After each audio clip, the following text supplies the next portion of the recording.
នេះគឺជា Case Slick KS2 Note ជានាឡិកាឆ្លាតវៃដែលមានតម្លៃសមរម្យប៉ុន្តែវាមានរូបរាងមិនធម្មតាកលិតនសម័យជាមួយនឹងខ្សែពីរយ៉ាងប្រណិតនៅក្នុងប្រអប់ស្រាប់នាឡិកាមួយនេះវាមាននៅមុខងារពិសេសជាច្រើនសម្រាប់បំពេញរាល់តម្រូវការរបស់បងៗក្នុងការប្រើប្រាស់ប្រចាំថ្ងៃដូចជាមានមុខងារ AI Alexa ដែលជាជំនួយការដ៏ល្អក្នុងការប្រើប្រាស់ប្រចាំថ្ងៃដែលអាចប្រើប្រាស់សំឡេងសម្រាប់កំណត់មុខងារ Schedule Reminder កំណត់ម៉ោងរោនិងកម្មវិធីកំណត់ម៉ោងបានថែមទៀតផងមានមុខងារខលចេញចូលនៅលើនាឡិកាបានមុខងារផ្ដល់សារដំណឹងពី app ផ្សេងៗជាច្រើនទៀតមុខងារបង្ហាញទិន្នន័យសុខភាពប្រចាំថ្ងៃនាឡិកាមួយនេះមាន sensor វាស់ចង្វាក់បេះដូងនិងប្រាប់ពីដំណឹងបានភ្លាមៗនៅពេលចង្វាក់បេះដូងមានបញ្ហាមិនប្រក្រតីណាមួយមានមុខងារវាស់កម្រិតអុកស៊ីហ្សែនក្នុងឈាម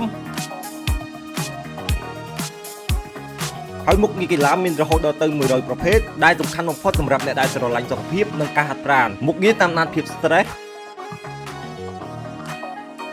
មុខងារកំណត់ម៉ោងរោ